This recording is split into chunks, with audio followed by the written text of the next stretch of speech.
Hello once again.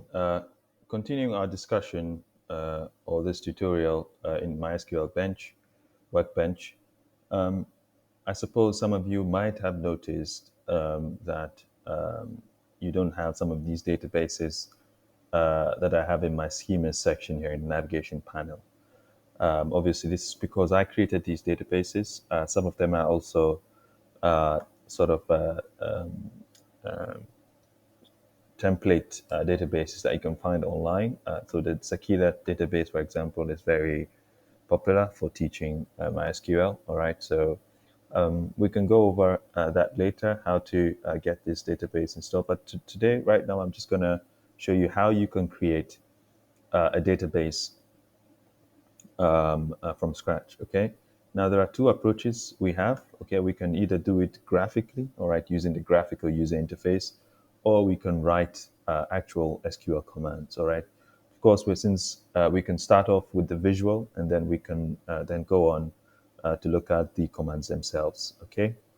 Now, first and foremost, the first thing we want to do when we want to create this database is to right-click in the empty area here in the navigation panel, and then select Create Schema. All right. Now, if we click Create Schema, it's going to ask us the name of the schema. All right. So I can call this schema for HB3 database. Okay. We can say that we can do that, or let's just say we can also use the example of a bookstore actually. Okay, a bookstore. All right. So it's a bookstore database. All right. Now, once we've set this name, we're going to leave everything else as default. We have the character set and what we call also the collation. All right.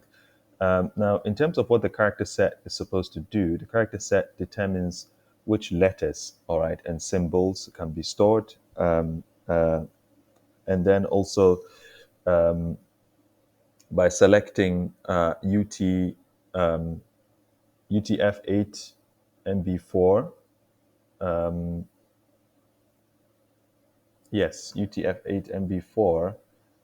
That basically, so this here, if we select that, all right, that gives us access. It supports international characters and emojis. All right, but let's just leave it as default. All right. We also have the collation, which basically controls how the text is sorted, all right, and also compared, all right. But for now, we just leave it at that, all right. So if we hit apply here, okay, now we can see that we're seeing the actual SQL command, all right, that is being sent to the server, all right. So of course we are interacting with the interface, but of course what the server interacts with is the actual command, all right. So if we are happy with what's here, we just hit apply, and yep, we hit finish, and that should have created our database. All right. Now, if you look here, I'm just going to collapse everything here. You can see that now we have our bookstore database. But obviously, because we haven't created any tables inside, there's nothing inside here. So we can't really open the drop down. Here we have something there. We created tables in there, so we can always use the drop down. Okay? All right.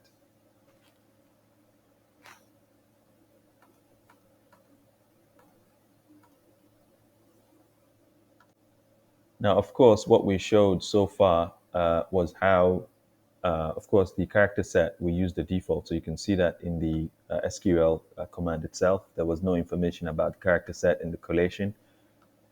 We can, of course, try this process again. We can just drop the schema. All right. We can just drop now. Okay. And then let's do it again. But this time, all right, we are going to specify the character set. All right. So if we choose the UTF-8 and B4, okay, we said it supports emojis and international characters. And for the collation, let me see, this is not showing it properly. But let's just say I'm selecting this one here, just for the sake of, I can't see it properly. For some reason, it's not showing me the. Anyways, yeah. So I'm just going to select that and then hit apply. Okay. Now you can see that now we can see some specifications. All right. I think that's not the collator I want. So let's just see which one we want. Okay. So if I hit apply, let's see what this shows. Yes. So this is the first one. Yep. So this is what we want. So we hit apply. All right. So now we can see that again we've created the with those parameters, right? Created the database. Okay. All right. Now that we have the bookstore, we can then move on, okay, to the next part, which is how can we create these tables for the database. All right. We can do this by right-clicking, and we're going to create the books table. All right, here. So if we click create table, we click create table, we can see that we have to enter some details. So we just enter books, all right, for books table. Now, in order to add columns, all right, so remember our tables have rows and columns. So we have to add columns, all right, to this. So we're going to do this by first entering the book ID. So if we click here, okay, we can call it the book ID. Actually, double clicking that area means we can enter the book ID, all right. And then here, the data type, okay, we can specify the data type as an integer, all right, for whole numbers, and we can of course make it a primary key, uh, and that it can also be it's also not null, as in it cannot be null. It should always have a value. Okay. Now we can also select the AI here, which means not AI as we know it. It means auto increment, which means that anytime we make a new entry, all right, this book ID would be generated. The ID will be generated automatically. Okay, right. So this is an example of how we would enter a specific column. All right. So we can then go on to do another column. All right, and this time we can call it. If we double click on it, we can call it whatever we want. So we can call it. So let's say we call it title. All right, and for the uh, data type, we choose is variable characters and limited to 100. Okay, all right. So we're going to have text up to 800 characters. Sorry, and then we are going to select not null as well. Okay, so that's very simple. Then we go to the third column, which is let's call it the author column. All right. Then we set the variable characters to be 50. All right. And then also we set that also to not null. Okay. All right. So this is how you keep adding columns. All right. So here, of course, we've run out of space, so we can just scroll down and just add another column. All right. And we can call it the published date. Okay. Published date.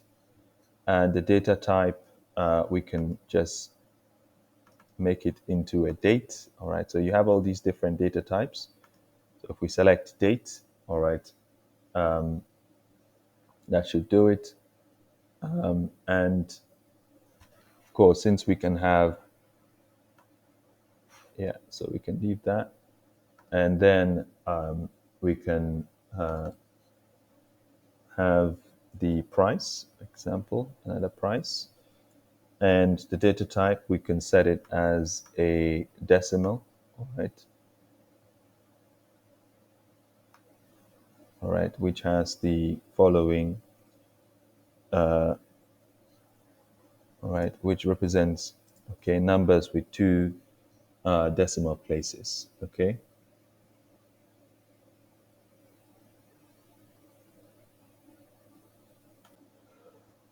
Now, once we are done with all these details, the next thing would be for us to click the apply button here. All right, so once you click apply, now you can see the actual SQL script or the command that is being sent to the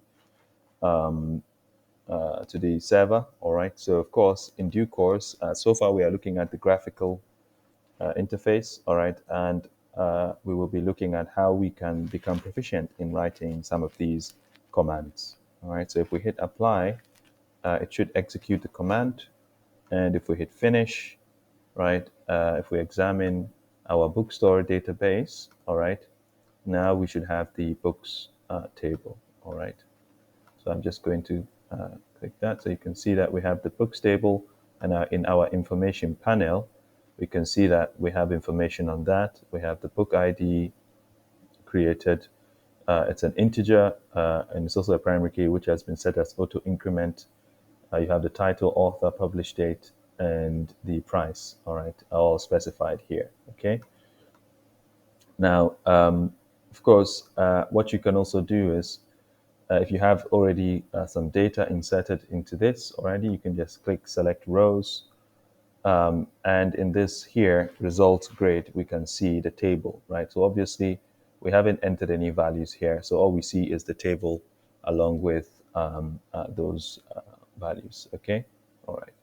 So yeah, so that is yeah what I wanted to illustrate with regards to getting that database set up and the tables.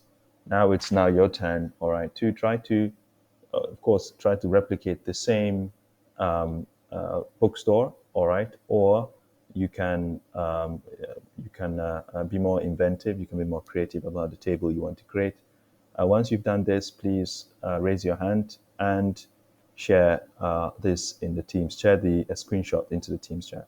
Thank you.